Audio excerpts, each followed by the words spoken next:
This one was sent in by a bunch of people. It was sent in by Adrian Cowles first. Thank you, Adrian. It's Yahoo Answers user Ian, which is like Ian, but with an M, who asks, or like Liam, but without an L. I like Liam without an L. Or like Chris, without the Chris and plus an Liam. Yeah, sure. So anyway, he says, why are old books so boring? Thank you. Books from several centuries back are objectively less entertaining and fun to read than modern books. I would think that few people would consider Shakespeare actually interesting if they thought he wrote his plays 10 years ago. Why is that? Were people simply bad at writing in the past the way we were bad at medicine? Did people not care to make their books enjoyable? Is there a rational explanation for it? Update 2 days ago. Shakespeare is a bad example of what I am trying to ask. Think of Dickens or Russian classics. So they definitely walked it back just a little bit. Okay, I'll relent on Shakespeare. It's still pretty good. Because here's the thing. Shakespeare's got some murder, stabbing, all kinds of witchcraft, dope shit, sex, jugs, dingle dangles, all kinds of fucking dope shit. But Dickens, snore. I do feel like they walked it back too soon, because the point of if Shakespeare was publishing these works 10 years ago, I do think there'd be people like, what is this shit? I don't fucking understand this at all. I was reading Dostoevsky and my nuts fell asleep because of how I was sitting. I was so fucking bored reading this. Now, Dickens is a bad example too, though, because there's ghosts and there's an old lady in a wedding dress with some old ass cake sitting around, and that stuff's orphans. There's orphans. That's interesting. I think there's a guillotine. Orphans. That's so cool. Crime orphans. Yeah. Come on, that's cool though. I mean, if you can make a movie with singing dogs with songs by Billy Joel in it based on the work, I don't think you can be like, that dude's boring. All right, we've had a lot of fun taking the piss out of this Yahoo Answers user, but I can mention Dostoevsky in here and say that name because I think it makes me sound smart. Have I read Crime and Punishment? Fuck no, it's boring. Have I read Animorphs? Yes. Yep.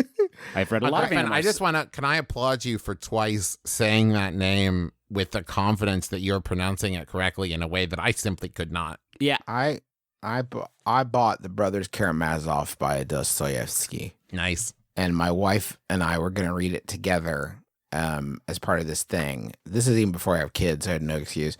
We're going to read it as part of this book club, online book club deal. Nerd. And we bought 2 exact same copies, and we both made it exactly 40 pages in, and then promptly put it back up on the shelf. And they sit next to each other. And it's worse because it's twice. Yeah. It's twice the book that it's is the shameful. twin brothers. And it can't just, because there's 2, they can't just fade into memory. Because every time I look at the books, there's 2 of these fuckers next to each other. And I had to take that walk back, or I'm like, fucking, what was I thinking? 40 pages. And to this day, some 15 years later, Sydney and I'll be looking at books and I'll still be like, we got to get back to that. You remember where we were when we left off, right? What was happening? I still... There is a couple of points that are raised. I'll give you an example. One of the characters in Brothers Karamazov says, the more that I love humanity generally, the more I find that I cannot stand individual people. That's fucking so dope and fresh. And it's powerful. It stood out in my mind. That's in the first 40 pages. I don't know what incredible power, what life-changing nuggets beyond that Here's the lie thing, before me. I couldn't do it. No one so does. Many nicknames. No one has read. I would pause it. The thicker the book, the less chance there is that anyone has read it to completion.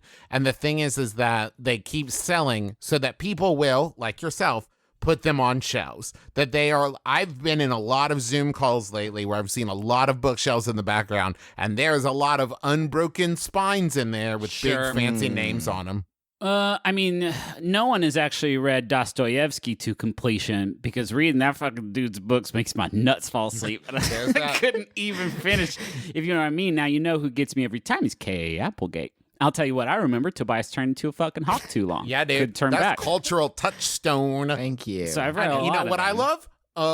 R.L. Stein. Yeah. The guy, he's got the puppets. The puppets talk and come alive and it's spooky. I saw the movie Count of Monte Cristo with Jim Caviezel, And I thought, Sure.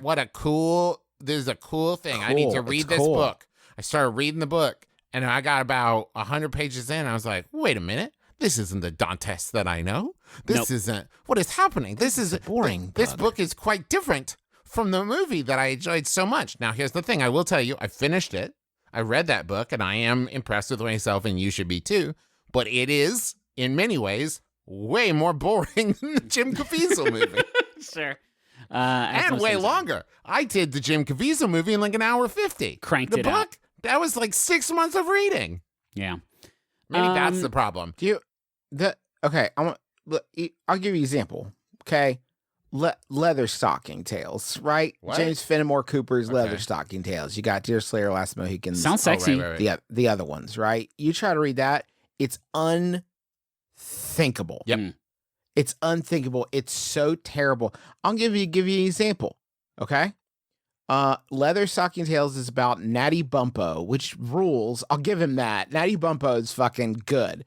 But then he's known in these books as Leather Stocking, the Pathfinder, the Trapper, Deerslayer, Le Long Carabine, which is long rifle in French, and Hawkeye. Those are all names for him. You know how many names Judge Dredd needs? One. Right. Because he kicks ass and he's just Judge Dredd. And that's what his name is. And then he goes out there and rules. He doesn't need 8 other names. They're not like, oh no, the Mr. Law, Mr. Big Law. No one Yeah, has to call him right. Mr. Big Law. And call me he doesn't need a Stomp bunch of Boots. names. Right. You know, I remember, like, I think it was Deerslayer, having to read that for a summer reading program. And the first page is, as far as I can recall, a nonstop run-on sentence that is just like one date about like there was a war on this date, and it's just so dense that I had to reread that one page like 18 Yes. times. And I specifically remember at like 17 years old being like, oof, okay, not setting me up for success here, James Fenimore Cooper. Oh boy, you couldn't start off with like, I don't know, a sunrise or something. Give me some kind of, no, you're just starting off with like a history lesson. Oh boy. I remember reading Wuthering Heights, and it just kind of ended. And I remember being like 16 and being like, this sucks. I'm like throwing it down. That fucking Heathcliff dude, he doesn't terrorize the neighborhood at all. No, And then when no. he does, it is just gaslighting and psychological and not like fun. It's not pranks. Right. Here's how to free yourself. And I have actually used this specific technique that I'm going to share with you.